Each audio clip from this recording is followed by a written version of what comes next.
अस्सलाम वालेकुम व्यूअर्स, मैं हूं आपका होस्ट फरहान फरीद और आप देख रहे हैं स्पोर्ट्स विद 99।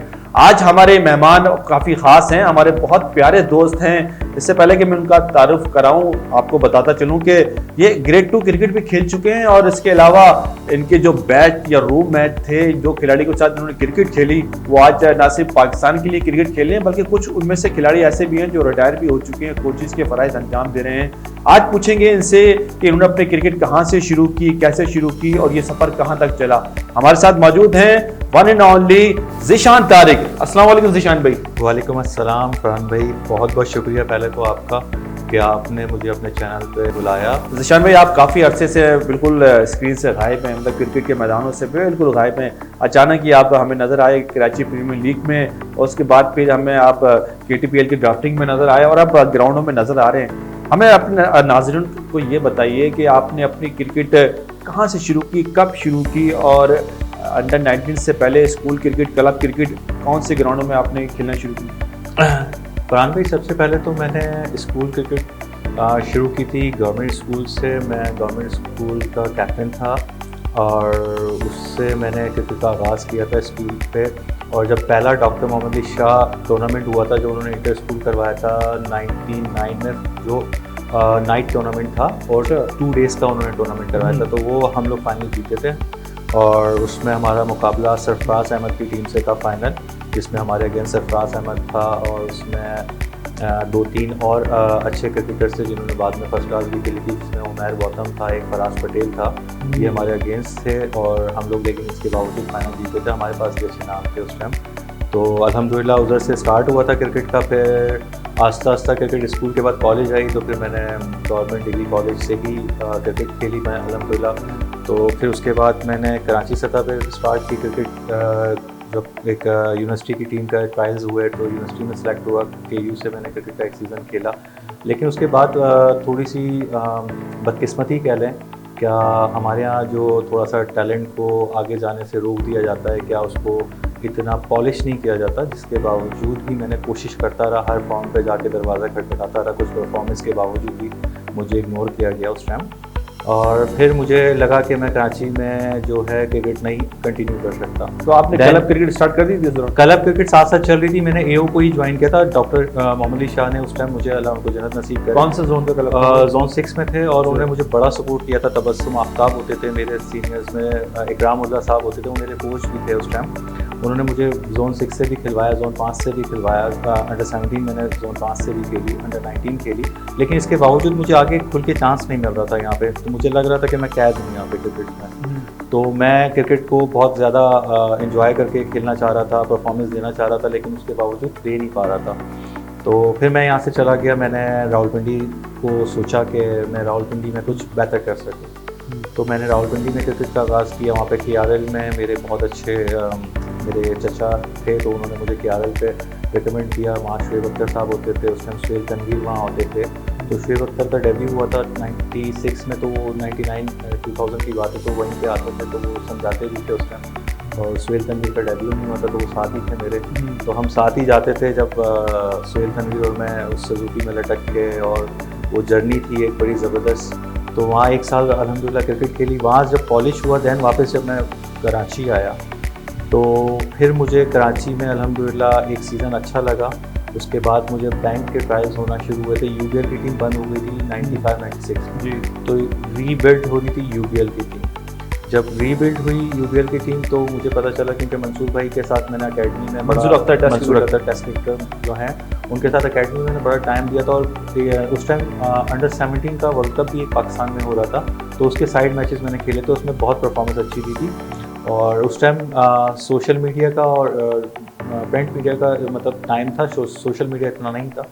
तो उसमें अल्हम्दुलिल्लाह मैंने काफ़ी रन्स किए थे, तो मंसूर भाई की नज़रों में था मैं। तो मंसूर भाई ने मुझे पेशकश की थी कि तुम अकेडमी से तो अल्हम्दुलिल्लाह UBL से खेल रहे हो, तो ग्रेड 2 की टीम बनेगी तो तुम वेट करना। तो 2003 में फिर उन्होंने मुझे ग्रेड 2 के लिए नॉमिनेट किया था। अच्छा, तो आपने फिर कितने अरसे तक ग्रेड 2 क्रिकेट खेली UBL से? और आपके साथ कौन कौन से ऐसे प्लेयर थे जो कि आगे फर्स्ट क्लास क्रिकेट में, डिपार्टमेंट क्रिकेट में या पाकिस्तान से खेले? मैंने सिर्फ एक सीज़न UBL का 2003 में अज़हर महमूद हमारे कप्तान थे और उनके साथ पहला सीज़न हमने खेला था।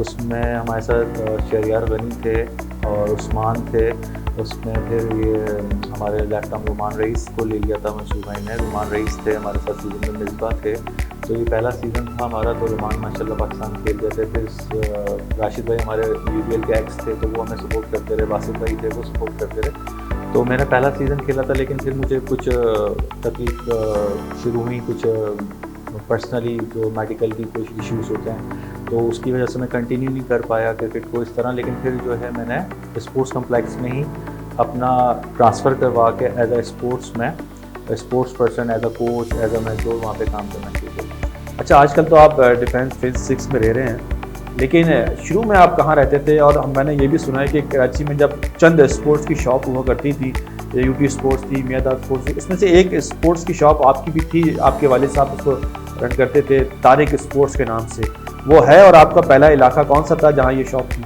जोन 5 से मैंने जब क्रिकेट शुरू की थी तो लांडी में हमारी शॉप थी तारिक स्पोर्ट्स के नाम से, जो अभी भी है अल्हम्दुलिल्लाह। और मेरे दादा ने इसको माशाल्लाह स्टार्ट किया था और 76 से स्टार्ट हुई अल्हम्दुलिल्लाह। और स्टिल मेरे वालिद साहब और मेरे भाई उसको रन कर रहे हैं अल्हम्दुलिल्लाह। और अब तो उसको हम मतलब पहले से ज़्यादा माशाल्लाह हमने उसको काफ़ी ज़्यादा प्रमोट कर दिया है। तो हमने स्टार्ट वहीं से किया था और अभी भी तारिक स्पोर्ट्स अल्हम्दुलिल्लाह चल रही है। अब तो वो इंटरनेशनल सतह पे भी हम लोग काम करना शुरू हो गए हैं, बोर्ड एक्सपोर्ट कर रहे हैं, साथ साथ हम लोग ई-कॉमर्स पे आ गए हैं। सो मतलब काफ़ी अब अल्हम्दुलिल्लाह हम लोगों ने उस पर काम किया और उनका काफ़ी ज़्यादा शुक्र है। उस एरिया की सबसे पुरानी शॉप है। अच्छा, हमारे प्रोग्राम के तवज्जुह से आप हमारे नाज़रीन को बताना चाहेंगे कि अगर कोई प्लेयर्स, खिलाड़ी कोई सामान वगैरह लेना चाहें अच्छी क्वालिटी का, या कोई टीम किट्स बनानी चाहें, तो वो चीज़ें भी आप प्रोवाइड करते हैं? बिल्कुल। जो चीज़ भी जो स्पेशली प्लेयर हैं और जिनको बहुत ज़्यादा आजकल बेसिकली क्रिकेट के जो सामान हैं वो काफ़ी ज़्यादा एक्सपेंसिव हो गया, तो जो प्लेयर ख़रीद नहीं सकता, जिसके पास पैसे कम है, तो बिल्कुल आए, उसको हम बिल्कुल डिस्काउंट देंगे और जितना हो सकता है उतना डिस्काउंट देंगे। रेट टू रेट चाहें वो भी दे देंगे। और अगर नहीं भी पैसे हैं तो जो कोशिश हो सकती है जितना मुमकिन हो हम उसके लिए फेवर देंगे। अच्छा, आजकल क्या कर रहे हैं आप? क्रिकेट तो आप अब छोड़ चुके हैं, और इसके अलावा आप क्या कौन सा स्पोर्ट्स का बिजनेस ही है ये? जी, आजकल मैं स्पोर्ट्स को ही बिज़नेस को रन कर रहा हूँ। मैं ई-कॉमर्स की साइट देख रहा हूँ अपने तारिक स्पोर्ट्स की, और उसके अलावा जो है जितने भी कॉन्टैक्ट्स हैं हमारे श्रीलंका में हम लोग काम कर रहे हैं साथ साथ, तो उसको उस वाले कंट्री को मैं देख रहा हूँ। मैं खुद भी जा चुका हूँ 2-3 दफ़ा बिजनेस टूर्स पे, और उसी को रन करने पे लगा हूँ। साथ साथ क्रिकेट एक्टिविटीज़ में दोबारा आया हूँ ग्राउंड्स में, तो कोशिश यही है कि क्रिकेट के साथ जुड़ जाऊँ दोबारा एज आ कोच, एज आ मेंटोर। अभी मेरा लेवल 2 का कोर्स, इसका PCB का कोर्स कर रहा हूँ मैं। अभी दिसंबर की 26 को उनकी डेट है, तो उसमें मुझे जाना है। 3 दिन का कोर्स है मेरा, तो मैं प्रॉपर सोच रहा हूँ कि एज आ कोचिंग डिपार्ट संभाल लूँ और बच्चों के लिए कुछ कर सकूँ।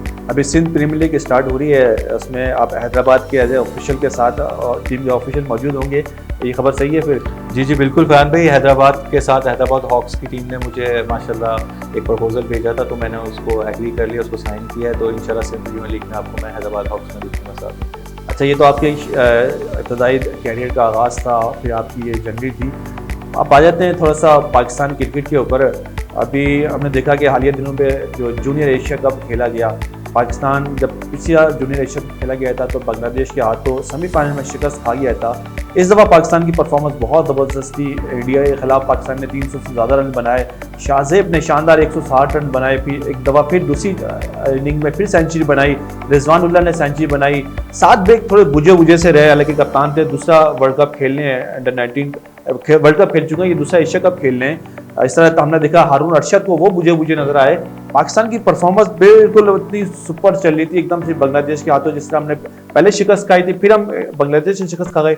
इंडिया को हराने के बाद काफ़ी उम्मीद हो चली थी कि हम ये एशिया कप भी जीतेंगे और फाइनल में भी पहुंचेंगे, लेकिन अनफॉर्चुनेटली हमारा सफ़र सेमीफाइनल में ख़त्म हो गया। फरहान भाई, इसकी एक बड़ी वजह ये है कि हम इस पूरे टूर्नामेंट पे अगर आप पूरी नज़र डालें ना, तो इसमें हम सिर्फ 2 प्लेयर्स पे ही डिपेंड कर रहे थे, और 2 हमारे जो ओपनर थे ना, आप पूरे मैचेस में आप देख लें वो रन्स कर रहे थे, तो हमारी पूरी टीम अच्छे रन्स कर रही थी और हम पूरा टूर्नामेंट में नॉकआउट के बेस पे ही जीतते आए हैं, जिसको हम सेमीफाइनल में आके हमने इसको एंड कर दिया है। अब वो सेमीफाइनल की अगर आप दोनों बैट्समैन हमारे जो बैटर हैं ओपन, उन्होंने जब स्टार्ट लिया दोनों सिफर पे आउट हुए, एंड देन पूरी टीम आपके सामने रिजल्ट दे गई है। तो अगर हम उस टीम को बैलेंस करते और कुछ ऐसे प्लेयर्स डालते जो मिडिल ऑर्डर में आके कुछ अच्छा परफॉर्म करते और साथ साथ वो 7 ब्रेक जो आप कह रहे हैं वो उसके ऊपर कुछ ऐसा प्रेशर लग रहा था इस दफ़ा कि कोई ऐसा प्रेशर उसको है कि वो ना परफॉर्म कर पा रहा था और ना ही वो टीम को सही तरीके से लेके चल पा रहा था। क्योंकि देखें, 2 ओवर हमारे बैटर्स जो रन्स कर रहे हैं वो तो कर ही रहते हैं, लेकिन नीचे आपके कोई भी ऐसा प्लेयर नहीं था जो आपको परफॉर्म करके दे। वो हमने सेमीफाइनल में आके आपके सामने रिजल्ट डाल दिया। अच्छा, फिर अगर इसी दौरान हॉकी भी चल रहा था, एशिया कप का junior Asia cup hockey tournament, हमने जो है वो ज़बरदस्त परफॉर्मेंस दी। एक दफ़ा फिर हमने बिल्कुल रिप्ले हुआ, हम वेन्यू चेंज था, फाइनल की दोनों टीमें पाकिस्तान इंडिया, और रिजल्ट सेम, पाकिस्तान जो है वो 3 के मुकाबले 5 गोल से शिकस्त खा गया।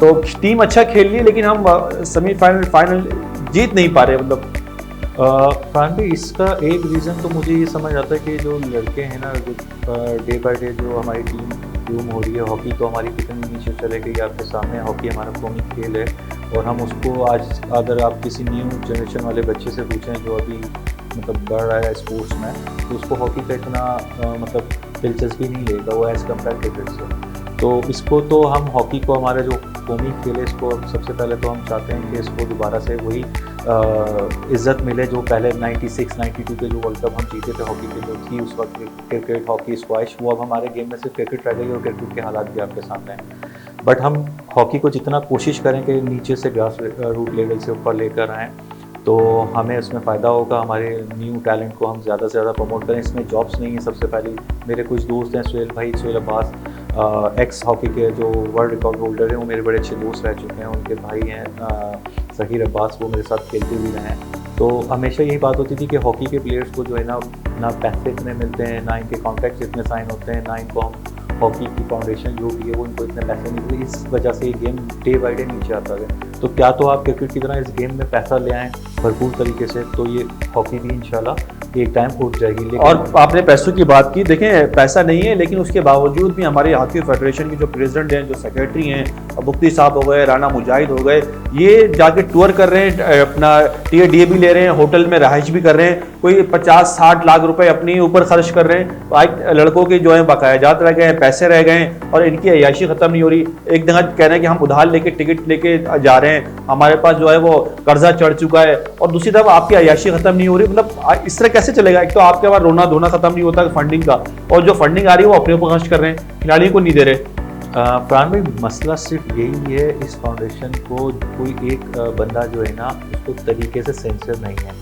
अब आप कोई भी हमसे बोल सकते हैं मीडिया पे आके, ज़्यादा से ज़्यादा उस जगह को पॉइंट आउट कर सकते हैं कि इस गेम को भी, चाहे वो हुकूमत लेवल पे लोग हों, चाहे वो कोई प्राइवेट सेक्टर के लोग हों, चाहे वो स्पॉन्सर्स हों, वो इसके ऊपर तवज्जो, लेकिन वो भी जब ये इसका हाल देखते हैं कि जब इसमें अपनी बंदरबाट चल रही होती है कि पैसा आया, वो टूर चला गया, फलान आया, वो अब यही 50-60 लाख इन लड़कों को दे देते तो ये एक तरीके से इनके अंदर एक पैसा आता और ये उससे और ज़्यादा खुश होते और उसके बाद जो है ज़्यादा से ज़्यादा इस गेम को अच्छे से खेलते। लेकिन मसला वही है कि जहाँ आपके अपने ऊपर के लोग पैसा अपने ऊपर लगाएंगे और प्लेयरों के बजाय उनका हक खा जाएंगे, तो इस गेम का भी हाल इसी तरह होगा जिस तरह होता है। अच्छा, कराची के अंदर देखा जाए तो अब पैसे की बात की तो क्रिकेट में पैसा बहुत है, लेकिन क्रिकेट के अंदर, टेप बॉल क्रिकेट के अंदर उससे भी ज़्यादा पैसा नज़र आ रहा है। अब हम तैमूर मुर्जा की बात करें, खुर्रम चकवाल की बात करें, फात मियाँ चन्नू, अब कराची के अंदर असद शाह, बहादुर अली, मतलब इतने स्टार पैदा हुए हैं और उनकी जो डिमांड है वो उनसे ज़्यादा चल रही है। अब कराची में Karachi tape ball premier league शुरू हो रही है जिसको UBL स्पॉन्सर कर रहा है, करोड़ों रुपए का स्पॉन्सरशिप आ रही है, और ड्राफ्टिंग हुई है बाकायदा, बेहतरीन अंदाज में, ऑर्गेनाइज अंदाज में जो है वो इसको किया जा रहा है। मतलब टेप बॉल क्रिकेट को किस तरह देखने, मतलब ये खिलाड़ियों के लिए कितना करामत साबित हो सकती है? फरहान भाई, टेप बॉल क्रिकेट का जो बेसिकली मकसद था ना शुरू में, वो ये था कि जैसे जिस बंदे को अगर हार्ड बॉल में एक टाइम नहीं है 50 ओवर्स खेलने का, तो वो टेप बॉल खेल के अपना दिल बहला लेता था और वो उसमें अपनी हर चीज़ पूरी कर लेता था। लेकिन इस गेम को वक्त में आस्ता इतना प्रोफेशनल कर दिया कि अब 6 ओवर के गेम में आपको समझ लें एक प्लेयर खेलता है, 2 घंटे में क्रिकेट ख़त्म हो जाती है, और वो प्लेयर अगर अच्छा खेल जाता है तो वहीं से वो 50 से 60 हज़ार रुपये एक मैच के लेता है और दूसरा मैच खेलने चला जाता है। तो दिन में वो 2 से 2.5 लाख रुपए कमा लेता है। जो आप नाम ले रहे हैं जिन प्लेयर्स के, वो भी इसी तरह बने, वो एकदम नहीं बने थे, वो स्टार्ट से ही जब स्टार्ट की क्रिकेट तो टेप बॉल इसलिए लिए आस्ता टेप बॉल क्रिकेट इतनी प्रोफेशनल हो गई कि अब इसका वर्ल्ड कप का भी होने का हो रहा है। लास्ट टाइम UAE में भी इसका एक टूर्नामेंट हुआ था जिसमें इंडिया को पाकिस्तान ने हराया था, जिसमें तैमूर मिर्ज़ा, ज़हीर कालिया, इस तरह के हमारे पाकिस्तान के अच्छे प्लेयर्स से जो सामने नुमाया हुए थे। तो मसला सिर्फ यही है फरहान भाई, जिस गेम में पैसा आप डाल देंगे तो वो गेम वैसे ही उठ जाएगा जिस तरीके से हमारी क्रिकेट उठी हुई है, चाहे वो हॉकी हो, स्क्वैश हो, स्नूकर हो, कोई भी हमारे स्पोर्ट। लेकिन स्पोर्ट्स तो मेन चीज़ है, आपकी सेहत को अच्छा रखता है, स्पोर्ट्स होना चाहिए। लेकिन हमारे बदकिस्मती से इस मुल्क में स्पोर्ट्स को हमने प्रोफेशनल बना दिया और उसमें पैसा लिया है, और पैसे की वजह से अब जो है ना हर कोई सिर्फ पैसा चाहता है इस गेम में, परफॉर्मेंस दे ना दे लेकिन पैसा ज़रूर चाहता है। अच्छा, जिस तरह की हमने एक बात की थी कि लीग शुरू हो रही है, तो इससे पहले हमने देखा सबसे पहले कराची प्रीमियर लीग का एक मेला लगा जो ज़बरदस्त अंदाज से ख़त्म हुआ। उसके बाद SPL अब शुरू होने जा रहा है, उसकी भी ड्राफ्टिंग हो चुकी है, ये KTPL की भी हो चुकी है, फिर इसके बाद फिर PSL शुरू होने जा रहा है। कितना फ़ायदा होगा उन खिलाड़ियों को जिनको मौके PSL में नहीं मिलते वो SPL में मिल जाएंगे, जिनको SPL में नहीं मिलते वो KPL में मिल जाएंगे, और फाइनेंशियल तौर पर कितनी सपोर्ट हो रही है खिलाड़ियों की। फरहान भाई, इसमें आपको मैं एक बात बताता हूँ कि जो लास्ट हुकूमत थी ना, उसने डिपार्टमेंट क्रिकेट बंद कर दी थी, जिसकी वजह से बहुत सारे क्रिकेटर्स बेरोज़गार हो गए। क्रिकेटर्स क्या, बहुत सारे प्लेयर्स जो है ना, मैं जानता हूँ पर्सनली उन लोगों को, वो बेचारे बाइकिया कोई चला रहा है, कोई फूड पे काम कर रहा है, फूड पांडा पे, और कोई बहुत सारे इस तरह की फूड चेन्स के साथ काम करने लग गए बेचारे, क्योंकि उनके पास इसके अलावा कोई हुनर नहीं था। और बहुत उनके माशी हालात में पर्सनली इस तरह के लोगों को जानता हूँ कि बहुत बेचारे नीचे चले गए हैं, सिर्फ इस वजह से कि हमारे डिपार्टमेंट बंद हो गए हैं। ये बहुत ज़्यादा जुल्म था उन लोगों पे। लेकिन अगर हम ये टूर्नामेंट्स जो आपने, जैसे मैं खुद भी KPL में भी शामिल था, मैं अभी सिंध का प्रीमियर लीग में भी हूँ, KTPL की ड्राफ्टिंग में भी था मैं, इससे सबसे ज़्यादा फ़ायदा उन नौजवानों को है जो इस टाइम सिर्फ क्रिकेट खेलते हैं, स्पोर्ट्स में हैं और वो कुछ कर नहीं पा रहे, ना वो कुछ काम कर सकते, तो उनको कुछ पैसे मिल जाते हैं जिससे उनका कुछ घर का गुजारा हो सकता है। ये बहुत अच्छा मैं तो कहता हूँ इक़दाम है इनका जो ये करवा रहे हैं टूर्नामेंट, और मैं चाहता हूँ कि इस तरह के टूर्नामेंट्स पूरे पाकिस्तान में हों। जितने भी हमारे नौजवान नस्ल है जो इस टाइम बेचारे जो बेरोज़गार हो गए थे, उनको रोज़गार कमाने का मौका मिले। आखिर में आपसे सवाल करूँगा, इस वक्त जारी है ऑस्ट्रेलिया के अंदर बॉर्डर गवास्कर ट्रॉफ़ी, और आपको बताइए ये 13 एडिशन हो चुके हैं, 13 सीरीज़ हो चुकी हैं, जिसमें से तकरीबन 8 दफ़ा इंडिया ने कामयाबी हासिल की है। बहुत बड़ी कामयाबी है इंडिया की। और जो 20 टेस्ट मैच उसमें 13 टेस्ट मैच इंडिया जीते हैं और 7 ऑस्ट्रेलिया ने जीते हैं। और इस वक्त देखा था हमने कि न्यूजीलैंड ने इंडिया को जाके इंडिया में 2-0 से टेस्ट सीरीज जीती, जो कि काफ़ी सालों के बाद, बल्कि 30-40 साल के बाद कोई टीम थी जो इंडिया को इंडिया में जाकर वाइट वॉश करके आई और बुरी तरह शिकस्त दी। लेकिन 3 टेस्ट मैच हारने के बाद इंडिया की टीम को अब ये एकदम से टूर आ गया ऑस्ट्रेलिया का, और लेकिन ऑस्ट्रेलिया में जाके शानदार परफॉर्मेंस, पहले ही टेस्ट में पर्थ के अंदर कामयाबी हासिल की।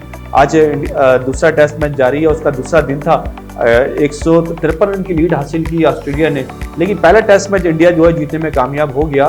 कैसा देख रहे हैं इस खतरनाक 5 मैचों की ये टेस्ट सीरीज है? बड़ी दिलचस्प से शायकीन क्रिकेट बड़ी गहरी नजर रखे हुए इस पर। फरहान भाई, सबसे पहले अगर हम इंडिया की बात करें ना, तो हमारा पड़ोसी जो मुल्क है ना, वो हमसे अभी भी बहुत आगे है।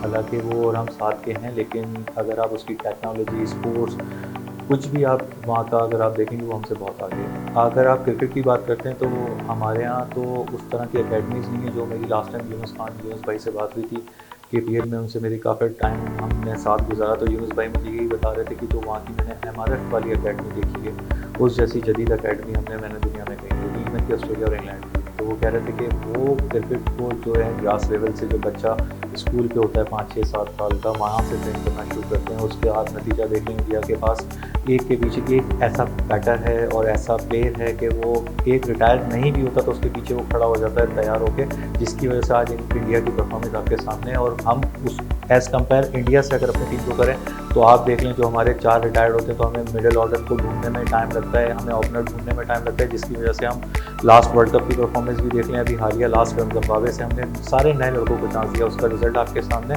और यही वजह है कि इंडिया इस टाइम ऑस्ट्रेलिया को टफ टाइम दे रही है, और ये सीरीज़ मुझे लगता है यही है कि अगर ऑस्ट्रेलिया ने कम बैक नहीं किया तो इंडिया जीत जाएगा। तो नाज़रीन, ये था हमारा आज का प्रोग्राम। हमारे मेहमान थे ज़ीशान तारिक। इंशाल्लाह फिर आपकी खिदमत में हाजिर होंगे किसी और पर्सनैलिटी के साथ। जब तक के लिए अपने होस्ट फरहान फरीद को दीजिए इजाज़त। अल्लाह हाफ़िज़।